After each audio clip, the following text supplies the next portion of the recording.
Hello friends, शिक्षा के इस ऑनलाइन मंच पर आप सभी लोग का बहुत बहुत स्वागत है। वीडियो के आज के सेशन में हम लोग विश्व की प्रमुख जनजातियों के अंतर्गत मरुस्थलीय प्रदेशों में निवास करने वाली जनजातियों के बारे में जानेंगे। इसके पहले हम लोगों ने पिग्मी और सेमांग जनजाति को पढ़ा। आज हम लोग मरुस्थलीय प्रदेश में निवास करने वाली जनजाति जैसे बद्दू हो गया, बुशमैन हो गया, इनके बारे में जानेंगे। इनके निवास स्थान को जानेंगे, इनके शारीरिक लक्षण क्या है, ये किस प्रजाति से संबंधित है, इनका सामाजिक संगठन कैसा है और इनका व्यवसाय और खान पान, रहन सहन, संस्कृति आदि तमाम सारी चीज़ों के बारे में हम लोग जानेंगे। तो आइए हम लोग शुरुआत करते हैं। मरुस्थलीय प्रदेश की जनजातियाँ बद्दू।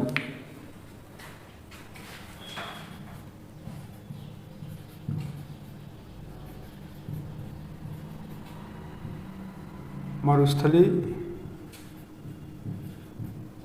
प्रदेश की जनजातियाँ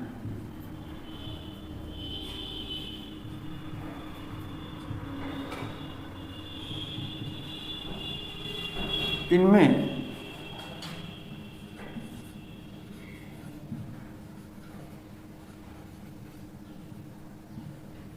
बद्दू। तो बद्दू एक मरुस्थलीय प्रदेश में निवास करने वाली चारवाहे प्रकार की जनजाति है। इसका जो संबंध है कहा जाए तो यह मुख्य रूप से एशिया के आर्मेनाइड और भूमध्य सागरीय के काकेसाइड प्रजाति के मिश्रण से इसका संबंध है। बद्दू मुख्य रूप से अरब के मरुस्थलीय क्षेत्रों में निवास करते हैं। ये पशुपालक और पशुचारक होते हैं। ये मुख्य रूप से भेड़, बकरी, ऊंट और खच्चर पालते हैं। अब इनकी जो आर्थिक स्थितियां हैं, तो आर्थिक स्थितियों के आधार पर बद्दू को दो वर्गों में वर्गीकृत किया जा सकता है। एक उच्च कोटि के बद्दू होंगे, एक निम्न कोटि के बद्दू होंगे। तो जो उच्च वर्ग वाले बद्दू होते हैं वे ऊंट पालते हैं और ऊंट पालने वालों को ही रुवाला कहा जाता है। जबकि जो निम्न वर्ग के बद्दू होते हैं वे भेड़, बकरी, खच्चर आदि पशुओं को पालते हैं और ये पशुओं से ही प्राप्त उत्पादों से अपना जीवन यापन करते हैं। पशुओं से प्राप्त उत्पादों में जैसे भेड़ के द्वारा प्राप्त ऊन और उनके द्वारा प्राप्त दूध, घी, मक्खन आदि दुग्ध उत्पादों को बेचकर ये अपना जीवन यापन करते हैं और अपना आर्थिक चीज़ों का कर सकते हैं व्यापार करते हैं। तो आइए हम लोग इनके बारे में जानते हैं कि अरब जो हैं बद्दू के बारे में। अरब मरुस्थल में रहते हैं, उसके ही मूल निवासी हैं। वे बद्दू कहलाते हैं जो बने हुए चलवासी हैं। बद्दू जन भेड़, बकरियां, घोड़े और ऊँटों को पाला है। जिसने ऊँटों को पाला है उसे कहते रुवाला है। तो बद्दू में एक जनजाति रुवाला होती है जो ऊँटों को पालते हैं। ठीक है ना? किसको पालते हैं? ऊँटों को। और ये रुवाला जो होता है ये उच्च वर्ग के जनजाति बद्दू होते हैं। ठीक है ना? तो अब इनके निवास स्थान की बात करते हैं हम लोग। तो यदि इनके निवास स्थान की बात की जाए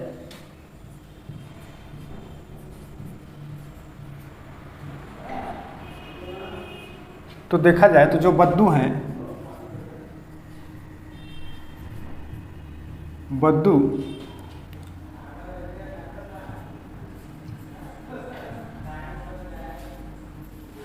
पशुपालक जनजाति है।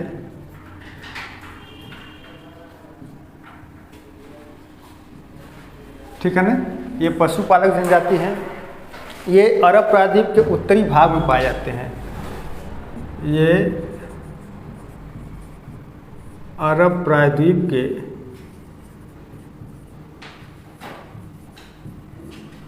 उत्तरी भाग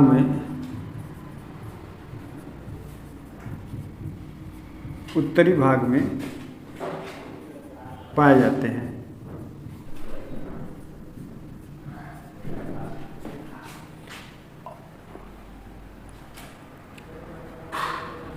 ठीक है ना, ये मध्य सीरिया से उत्तरी अरब के मरुस्थल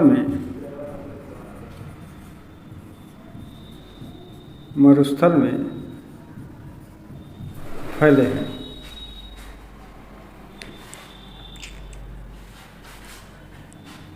यदि देखा जाए तो ये जो बद्दू होते हैं,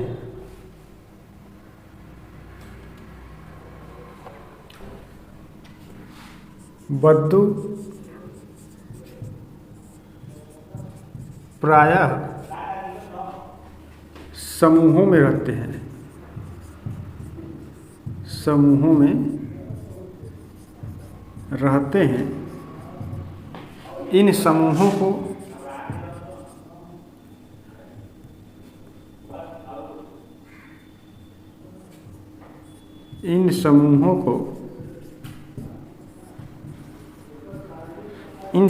को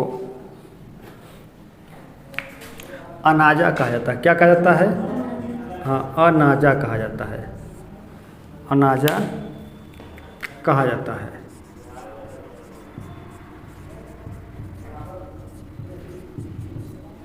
ठीक है ना, तो मरुस्थलीय प्रदेश की जनजातियों में जैसे बद्दू है, तो बद्दू एक पशुपालक जनजाति है।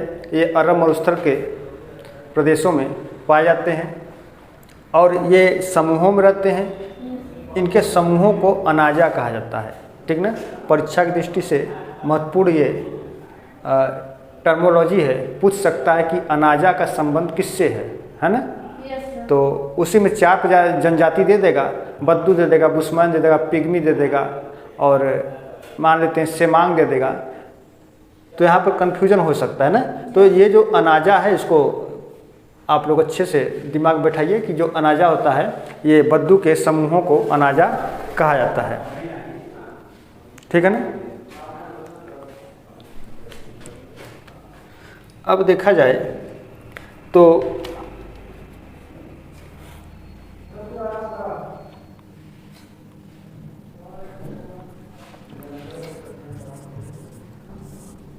मध्य सीरिया से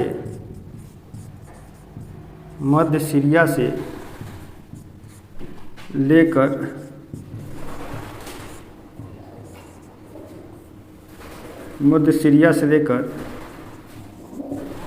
जॉर्डन, इराक,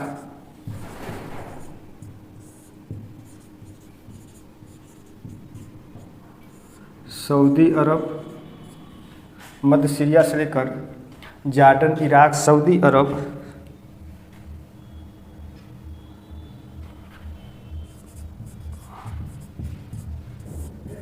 उत्तरी भाग तक, सऊदी अरब उत्तरी भाग तक, रूवाला श्रेणी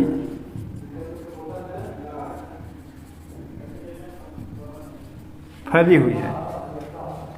तो मध्य सीरिया से लेकर जॉर्डन, इराक, सऊदी अरब से होते हुए उत्तरी भाग तक रूवाला श्रेणी फैली हुई है।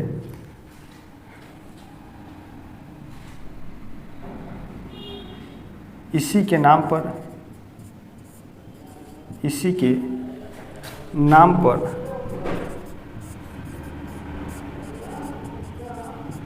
इन्हें रुवाला बद्दू कहते हैं। क्या कहते हैं? रुवाला बद्दू कहते हैं। रुवाला ऊँट पालते हैं। क्या करते हैं? हाँ, रुवाला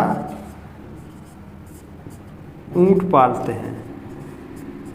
अभी मैंने एक बताया था स्लोगन ना कि अरब मरुस्थल में रहते हैं, उसके ही मूल निवासी है, वे बद्दू कहलाते हैं जो बने हुए चलवासी हैं। तो अरब मरुस्थल में रहते हैं, उनके ही मूल निवासी है, मतलब जो अरब मरुस्थल में रहते हैं और उनके मूल निवासी हैं, वे बद्दू कहलाते हैं जो बने हुए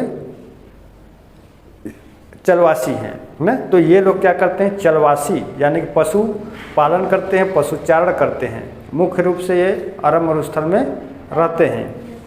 बद्दू जन भेड़ बकरियां घोड़ों को पाला है और बद्दू जन भेड़ बकरियां घोड़े और ऊँट को पाला है, और जिसने ऊँट को पाला है उसी को कहते रुवाला है ना। तो ये देखिए, ये है रुवाला। तो रुवाला क्या होता है? ये ऊँट पालते हैं। अब बात की जाए तो बद्दू जो है, यदि बद्दू की बात की जाए तो ये जो बद्दू हैं ये दो श्रेणियों में है ना। उच्च वर्ग वाले एक होगा उच्च वर्ग वाले और दूसरा होगा निम्न वर्ग वाले। निम्न वर्ग वाले, उच्च वर्ग वाले ऊँट पालते हैं, इनको क्या कहते हैं? रुवाला। क्या कहते हैं? रुवाला। और इन्हें आप बद्दू ही कह सकते हैं। और ये लोग भेड़ बकरी खच्चर गधा ये सब पालते हैं। और जो रुवाला होते हैं उच्च वर्ग वाले, ये ऊँट पालते हैं। क्या पालते हैं? ऊँट पालते हैं। ठीक है, तो ये चीज़ें हैं। अब इनके शारीरिक लक्षण की बात की जाए यदि, तो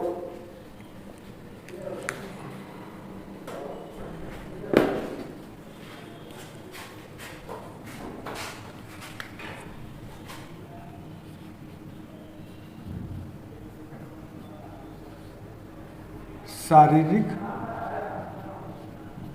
लक्षण, यदि शारीरिक लक्षण की बात की जाए तो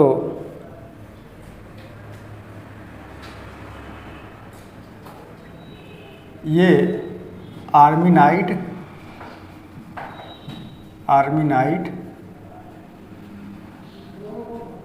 प्लस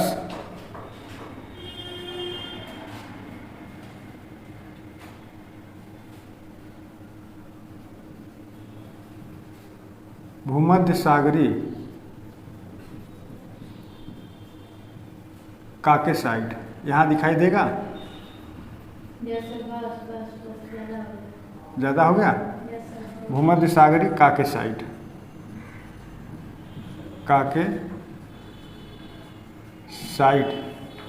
भूमध्य सागरी काकेसाइड, यानी कि ये जो बद्दू होते हैं ये दक्षिण पश्चिम एशिया के आर्मेनाइड और भूमध्य सागरी काकेसाइड प्रजाति के मिश्रण से संबंधित होते हैं। प्रजाति के मिश्रण से संबंधित होते हैं। मिश्रण से संबंधित हैं। इनका जो कद होता है, शरीर का जो कद होता है,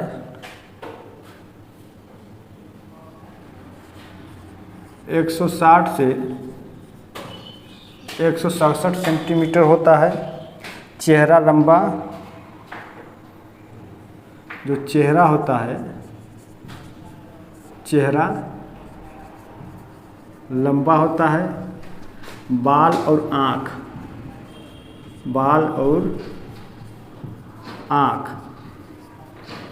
काले होते हैं।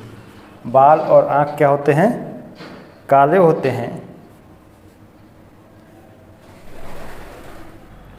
अब इनके बारे में कुछ चीज़ों को नोट करिए। जो बद्दू होते हैं ये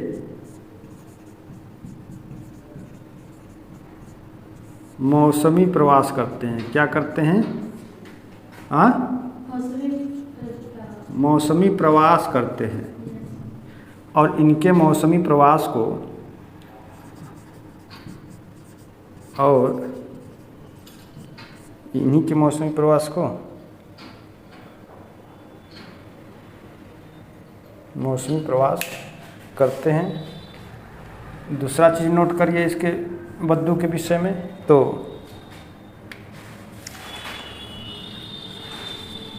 बद्दू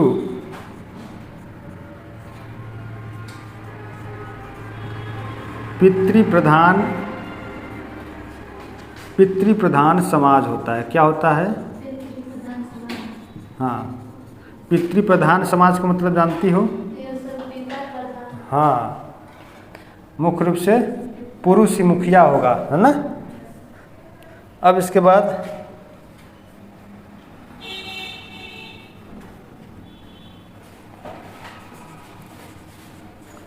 बद्दू में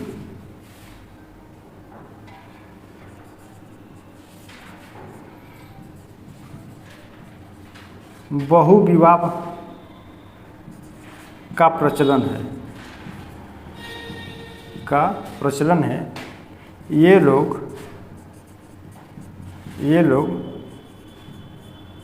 चार विवाह कर सकते हैं। ठीक है ना। जो बद्दू लोग होते हैं इनमें बहुविवाह का प्रचलन होता है, प्रथा होता है। और जो बद्दू लोग होते हैं ये अपने जीवन में मिनिमम कर सकते हैं, कम से कम 4 विवाह कर सकते हैं। और ये अपनी सगी बहन को छोड़कर, ठीक ना, अपनी सगी बहन को छोड़कर किसी से भी शादी कर सकते हैं, ठीक ना। ये चीज़ किसी से भी का मतलब ये नहीं कि अपनी माता से भी शादी कर सकते हैं, ठीक ना। तो ये सगी बहन को छोड़कर, जैसे चाचा की लड़की हो गई, मामा की लड़की हो गई, है ना, फुआ की लड़की हो गई। हाँ, तो ये लोग मुस्लिम ही जनजाति होती है ना। तो बद्दू ये बहुविवाह का प्रचलन होता है। ये लोग 4 विवाह कर सकते हैं, सगी बहन को छोड़ करके ये किसी से भी शादी कर सकते हैं। इनमें दास प्रथा का प्रचलन है। किसका प्रचलन है? हाँ, दास प्रथा का प्रचलन है। दास प्रथा का प्रचलन पाया जाता है या प्रचलन होता है। और इनका जो देखिए मुख्य आर्थिक व्यवसाय होता है ना, वो पशुओं से प्राप्त, है ना, पशुओं से प्राप्त उत्पादों के द्वारा इनका मुख्य व्यवसाय होता है या किया जाता है। पशुओं से प्राप्त जैसे कर सकते हैं कि ऊन हो गया, है ना, भेड़ बकरी से प्राप्त ऊन हो गया। इसके अलावा पशुओं से प्राप्त जो दुग्ध के तमाम प्रकार के उत्पाद हैं, जैसे मक्खन है, घी है, दूध है, पनीर है ना, तो इनको बेच करके ये क्या करते हैं, अपने जीवन का यापन करते हैं। ठीक है, तो ये है बद्दू के बारे में। ठीक, अब बद्दू के बारे में देखिए बहुत कुछ जानने की जरूरत नहीं है, बस जानना ये है कि बद्दू कहाँ पाए जाते हैं और बद्दू किस प्रजाति से संबंधित है। तो ये दक्षिण पश्चिम एशिया के आर्मेनाइड और भूमध्य सागरी प्रजाति के काकेसाइड के मिश्र के प्रजाति से ये संबंधित है, ये जानना है। एक ये चीज़ जानना है कि अनाजा क्या होता है। तो जो बद्दू का जो समूह होता है उसी को अनाजा कहा जाता है। और ये कहाँ से कहाँ तक फैले हुए हैं, तो सीरिया से लेकर जार्डन, इराक, सऊदी अरब होते हुए उत्तरी भाग तक रुवाला श्रेणी में फैली हुई है। इसी के नाम पर इन्हें रुवाला बद्दू भी कहते हैं। रुवाला क्या होते हैं, तो जिन्होंने ऊँट को पाला है उसी को कहते हैं रुवाला है। ठीक ना, जिन्होंने ऊँट को पाला है उसी को कहते हैं रुवाला है। तो जो रुवाला बद्दू होते हैं वो केवल ऊँट पालते हैं और ये उच्च वर्ग के बद्दू की श्रेणी में आते हैं। शारीरिक लक्षण क्या है, तो इनका जो कद होगा 160 से 167 सेंटीमीटर होगा। चेहरा लंबा, बाल और आंखें काली होंगी। बद्दू मौसमी प्रवास करते हैं। तो ये समझिए कि जितने भी पशुपालक जनजाति या पशुचारक या चलवासी जनजाति होंगे वे सभी लगभग मौसमी प्रवास करेंगे। ठीक ना, क्योंकि मौसम के अनुसार जो कि पशुओं का जो चारा होता है वो उगता रहता है, इसलिए वो लोग पशुओं के चारे की खोज में क्या करते हैं कि मौसमी प्रवास करते हैं। ठीक, जैसे जाड़े में अलग प्रकार की चारा होगी, गर्मियों में अलग प्रकार की चारा होगी, बरसात में सकता है अलग प्रकार की चारा हो। लेकिन यहाँ तो अरब और उत्तर, तो यहाँ पर बरसात का तो कोई जिक्र नहीं है, लेकिन यहाँ पे ठंडी और गर्मी है। तो ये कभी कभी थोड़ा सा जो है कि उत्तर और दक्षिण में खिसक के चले जाते हैं चारे की खोज में, उसी को मौसमी प्रवास कहते हैं। तो मौसमी प्रवास जनजातियों और उनके पशुओं के द्वारा किया गया जो प्रवास होता है उसी को क्या कहा जाता है, मौसमी प्रवास कहा जाता है। ठीक है। अब इसके बाद देखिए हम लोग पढ़ेंगे, एक होगा बुशमैन होगा, ठीक ना, क्या होगा, बुशमैन। तो बुशमैन या शान, ठीक है, बुशमैन या शान। मैं इसको मिटा दूं, हाँ ठीक है। अच्छा,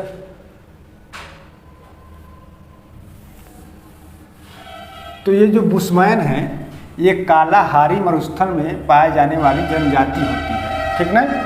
बुशमैन कहाँ पाई जाती है, कालाहारी मरुस्थल में पाई जाती है, ठीक है। और ये निग्रिटो से संबंधित होते हैं। किससे संबंधित होते हैं, निग्रिटो से संबंधित होते हैं। अब जब निग्रिटो से संबंधित होंगे तो इनका शारीरिक लक्षण तो मालूम ही हो गया होगा, कैसा होगा, कद छोटा होगा, त्वचा का रंग काला होगा, है ना।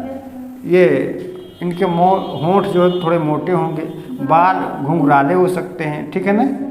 और ये आखेटक प्रकार की जनजाति होगी, ठीक ना। किस प्रकार की, आखेटक का मतलब शिकार करने वाली जनजाति। ये लोग शिकार करेंगे, जैसे पिग्मी क्या है, शिकार करते हैं न, पिग्मी शिकार करते हैं। इसी प्रकार बुशमैन भी क्या करते हैं, शिकार करते हैं। लेकिन बद्दू क्या करते हैं, पशुपालक होते हैं। ये लोग पशुपालक हैं और पशुओं को पालते हैं। अब इसके बाद है बुशमैन।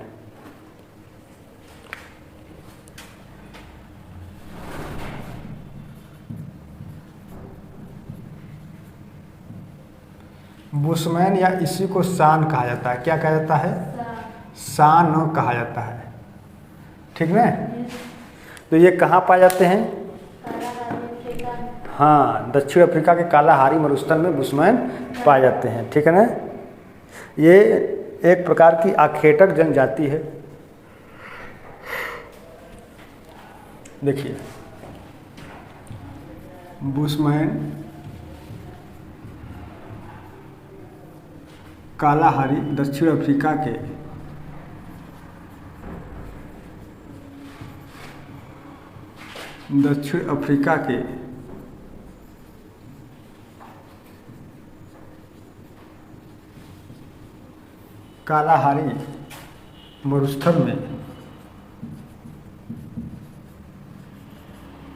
कालाहारी मरुस्थल में पाए जाते हैं। ये आखेटक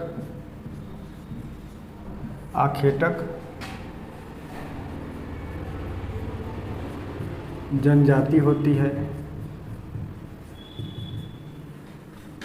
इनका संबंध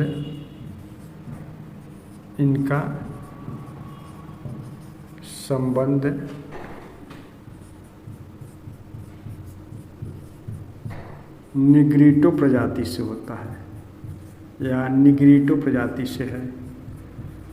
अब जब निग्रिटो प्रजाति से, तो निग्रिटो प्रजाति का तो शारीरिक लक्षण बताया ही गया है, ठीक ना।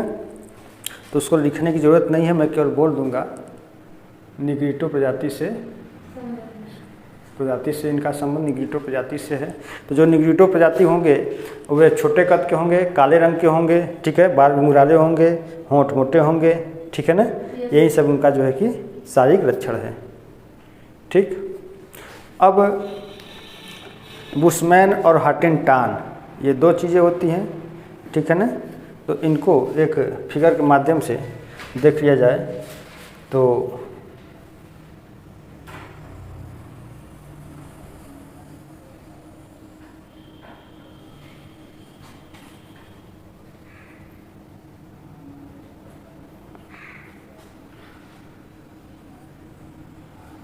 यहाँ से चलिए, तो ये एक देश पड़ेगा मोजाम्बिक, ठीक है। और यहाँ से चलिए ऐसे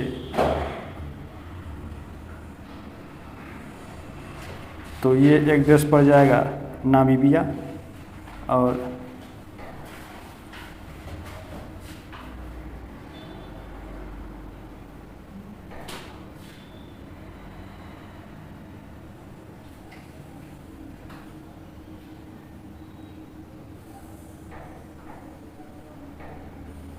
ऐसे चलिए तो ये जिम्बाब्वे है, और बीच में ये जो पड़ेगा इधर ये बोत्सवाना है, और यही जो है इनका ये निवास क्षेत्र है। ठीक है ना, ये क्या है इनका निवास क्षेत्र है, किनका, बुशमैन का।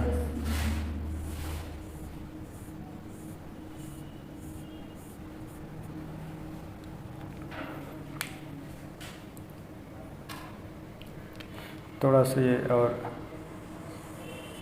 नीचे तक हो जाए।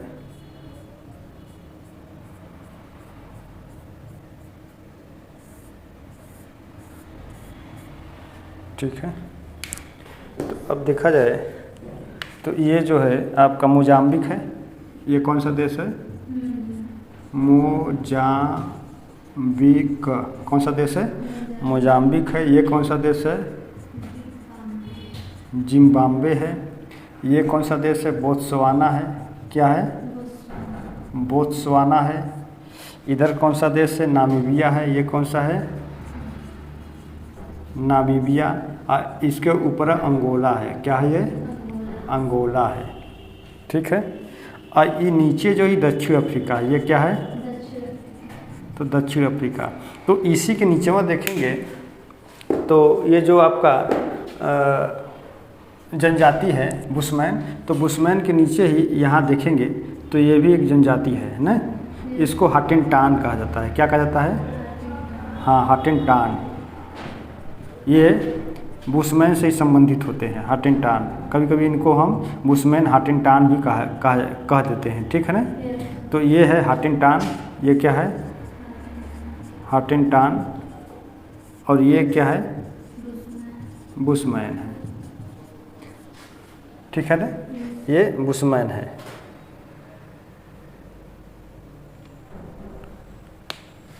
कहीं कहीं हाटिनटान होता है, कहीं कहीं हाटिनटाट होता है ना, हाटिनटाट भी होता है, इसी को कहते हैं। ठीक, तो ये इनका निवास स्थान था। ठीक,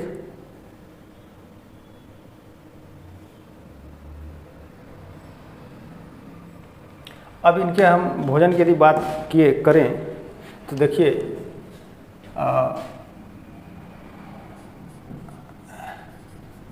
इनके यदि भोजन की बात की जाए तो जो बुशमैन होते हैं ये मुख्य रूप से आखेटक प्रकार के होते हैं। जरा सा वो देना, नहीं वो गमछा।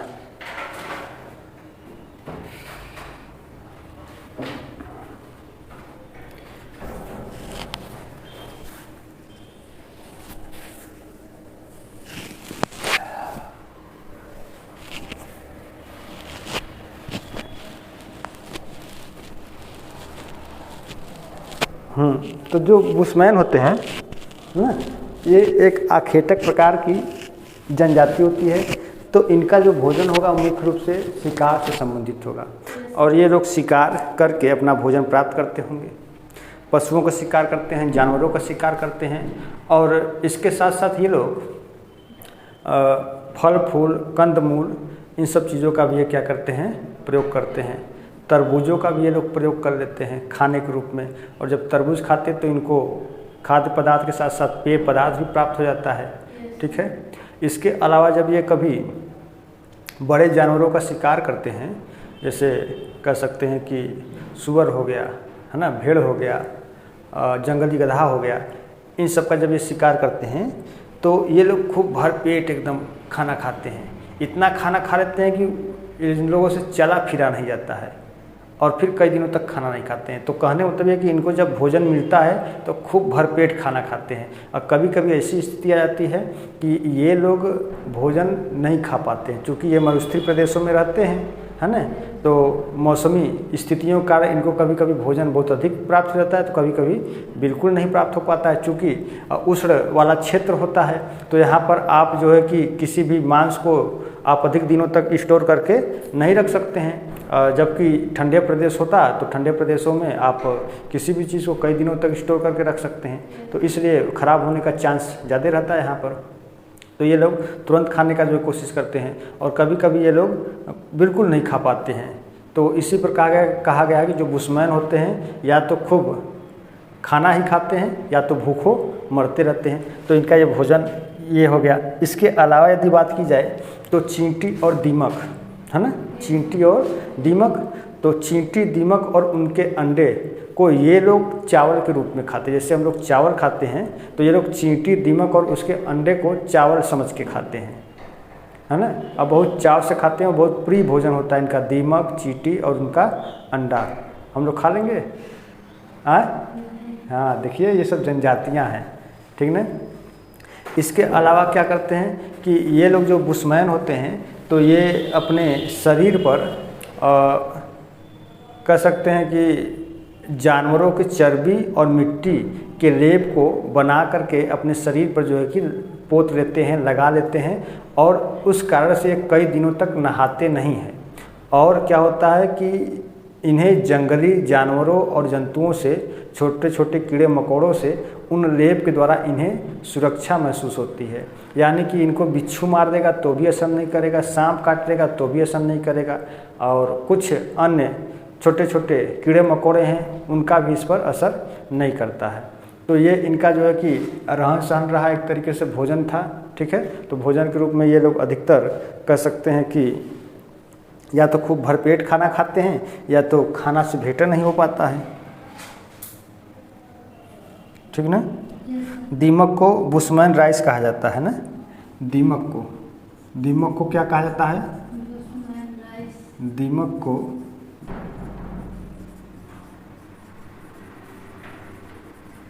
बुशमैन राइस कहा जाता है। सवाल पूछा जा सकता है कि बुशमैन राइस है ना, दीमक है, चींटी है, एक तरफ दाना दे देगा, है ना। तो दीमक को ही बुशमैन राइस कहते हैं। यानी कि ये लोग जो बुशमैन होते हैं दीमक को चावल के रूप में प्रयोग करते हैं, चावल समझ करके खाते हैं, ठीक ना।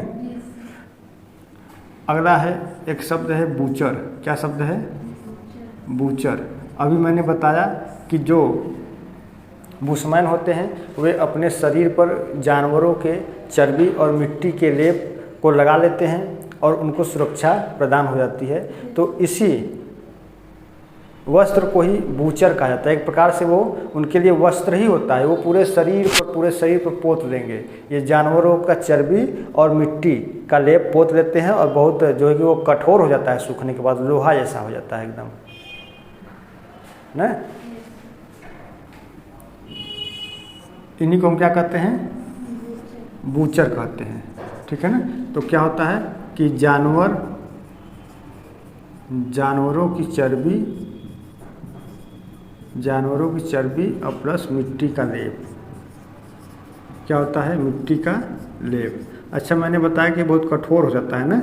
नहीं, तो ऐसा नहीं, कठोर नहीं होता होगा ये, ठीक ना।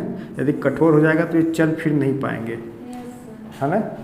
हाँ, उनमें इनके शारीरिक अंगों में मूवमेंट नहीं हो पाएगा, चल नहीं पाएंगे। तो ये जो है कि जानवरों की चर्बी और मिट्टी का लेप का प्रयोग करते हैं, उसी को क्या कहा जाता है? बूचर कहा जाता है, ठीक है। तो ये बुशमैन थे। अब इसके बाद घास प्रदेश की जनजातियों के बारे में हम लोग पढ़ेंगे, ठीक है। तो घास प्रदेश की जनजातियों में जैसे कि मसाई के बारे में जानेंगे, ठीक है ना। मसाई, तो ये मसाई मुख्य रूप से जो है कि मध्य एशिया में निवास करने वाली एक जनजाति होती है, ठीक ना। मध्य एशिया में नहीं, ये तो खिरगिज है मध्य एशिया में ना। हाँ सॉरी, खिरगिज होंगे। तो ये जो मसाई होते हैं ये पूर्वी अफ्रीका के उष्णकटिबंधीय घास प्रदेशों में पाए जाएंगे। तो जैसा कि अभी मैंने पहले वाले क्लास में बताया था कि जो मसाई होते हैं, मैंने गलती से कह दिया कि ये मध्य एशिया में, तो ये मध्य एशिया में मसाई नहीं बल्कि खिरगिज होते हैं ना। जो खिरगिज होते हैं ये मध्य एशिया में पाए जाते हैं, जबकि मसाई पूर्वी अफ्रीका में है ना, मध्य पूर्वी अफ्रीका में पाए जाते हैं। पिग्मी देखे हैं कि नहीं? पिग्मी का निवास स्थान देखे हैं कि नहीं? ठीक, पिग्मी के पूर्वी क्षेत्र में मसाई पाए जाते हैं, ठीक ना। पिग्मी के ठीक पूर्वी क्षेत्र में क्या होते हैं? मसाई होते हैं, ठीक। तो इसके विषय में हम लोग कल जानेंगे, मसाई के बारे में और खिरगिज के बारे में, एस्किमो के बारे में, ठीक। उसके बाद अन्य जो छोटी छोटी जनजातियां हैं जो परीक्षाओं की दृष्टि से बहुत महत्वपूर्ण है, तो उनके विषय में भी हम लोग जान लेंगे। फिर उसके बाद भारत की जनजातियों को हम लोग पढ़ेंगे, ठीक है। तो आज के क्लास में मित्रों बस इतना ही।